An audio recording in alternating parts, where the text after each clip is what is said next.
सुमध्याह्न बच्चों, आप सभी का हिंदी कक्षा में स्वागत है।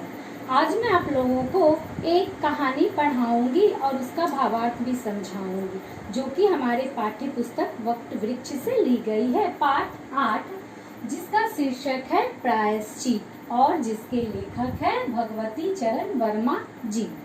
तो बच्चों, पढ़ाने के पहले मैं कुछ सवाल पूछना चाहती हूँ।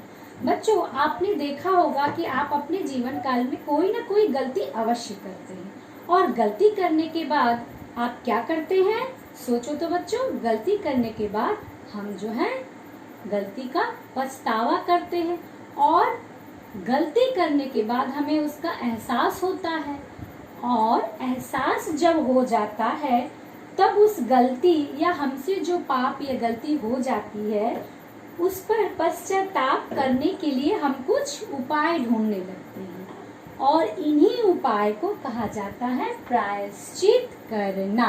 ठीक है बच्चों, अब देखिए इस पाठ में अध्याय प्रयोजन के तहत क्या कहा गया है। यह जो पाठ है अंधविश्वासों पर कटाक्ष व्यंग कसते हुए जन चेतना को जगाने का प्रयास करता है। अब मैं पाठ पढ़ने के पहले कुछ मुख्य बातें बताऊंगी, जिसे कहते हैं अध्याय परिचय। बिल्ली की हत्या पर कुंभीपाक नरक का भय दिखाकर भोले भाले लोगों को दान धर्म के नाम पर ये लूटने वाले पंडित परम सुख हाथ मलते रह जाते हैं जब बिल्ली उठकर भाग जाती है। प्रायश्चित कहानी के माध्यम से कहानीकार हमें यह समझाने का सफल प्रयास करते हैं कि अंधविश्वासों की गिरफ्त में फंसे लोग ही पंडित परम सुख जैसे लोभी और ढोंगी पंडितों का शिकार होते हैं। उनकी जागृति से ही धर्म कर्म के नाम पर लूटने वालों पर नकेल कसी जा सकती है। अब मैं आदर्श पाठ करने जा रही हूँ बच्चों। आप सभी अपने पास पुस्तक अवश्य रख ले, साथ में पेंसिल भी रख ले, और अंडरलाइन करके आप शब्द के अर्थ भी लिख लीजिए। तो इस पाठ में बताया गया है कि एक बिल्ली है जिसका नाम है कबरी।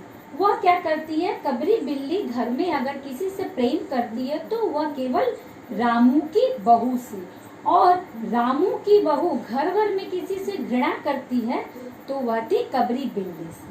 रामू की बहू 2 महीने हुए मायके से प्रथम बार ससुराल आई। पति की प्यारी और सास की दुलारी 14 वर्ष की बालिका, वह बालिका 14 वर्ष की थी, नई नवेली थी अभी, और भंडार घर की चाबी उसकी करधनी में लटकने लगी। ऐसा कहा जाता है कि जब सास कोई ब्याह करके बहू लाती है तो बहू के कंधे पर रसोई का सारा जिम्मेदारी सौंप दिया जाता है और नौकरों पर उसका हुक्म चलने लगता है, और रामू की बहू घर में सब कुछ हो जाती है, अर्थात सब जिम्मेदारी वो निभाती है। अब सास क्या करती है? माला ली और पूजा पाठ में मन लगाया। सास क्या करती है? अपनी सारी जिम्मेदारी बहू को दे करके वह जो है संन्यास ले लेती है, अर्थात पूजा पाठ में लग जाती है। लेकिन बहू ठहरी 14 वर्ष की बालिका। जो 14 वर्ष में क्या किसी को इतना बुद्धि होता है घर संसार संभालने का? नहीं बच्चों। कभी वह भंडार घर खुला रख देती तो कभी भंडार घर में बैठे बैठे ही सो जाती। अब उसके घर में एक बिल्ली थी, कबरी बिल्ली। वो मौका पाते ही घर का क्या करती थी? सारा दूध दही जो है चट कर जाती थी। रामू की बहू की जान आफत में और कबरी बिल्ली के छक्के पंजे। रामू की बहू हांडी में घी रखते रखते ऊँघ जाती। ऊँघना करता नींद आ जाना, और बचा हुआ घी जो है कबरी के पेट में चला जाता है। रामू की बहू दूध ढककर मिश्रानी को जीन्स देने गई। देखो बच्चों, यहाँ रंगीन शब्दों में जीन्स शब्द का अर्थ होता है अनाज। वो क्या करती है? अनाज को, मिश्रानी को अनाज देने गई, और दूध नदारत का अर्थ होता है, यहाँ पे मैंने लिखी थी गायब। नदारत का अर्थ होता है गायब हो जाना। अगर बात यहीं तक रह जाती तो भी बुरा न था। कबरी रामू की बहू से कुछ ऐसा परिचित हो गई थी कि रामू के लिए खाना पीना दुश्वार का अर्थ होता है कठिन। देखो मैं यहाँ पे लिख दी हूँ। रामू की बहू के कमरे में रबड़ी से भरी कटोरी पहुंची और रामू जब आए तब कटोरी साफ चट हो गई थी। रामू की बहू ने तय कर लिया कि या तो वह घर में रहेगी या कबरी में। इस तरह जो है दोनों एक दूसरे से सतर्क रहने लगे। बिल्ली फंसाने का कटघरा आया, उसमें दूध, मलाई, चूहे और बिल्ली को स्वादिष्ट लगने लगे। विविध प्रकार के व्यंजन रखे गए, लेकिन बिल्ली ने उधर निगाह तक ना डाली। अर्थात बिल्ली को पकड़ने का बहुत सारा आयाम जुटाया गया। एक दिन रामू की बहू जो है रामू के लिए बड़े प्यार से खीर बनाई थी।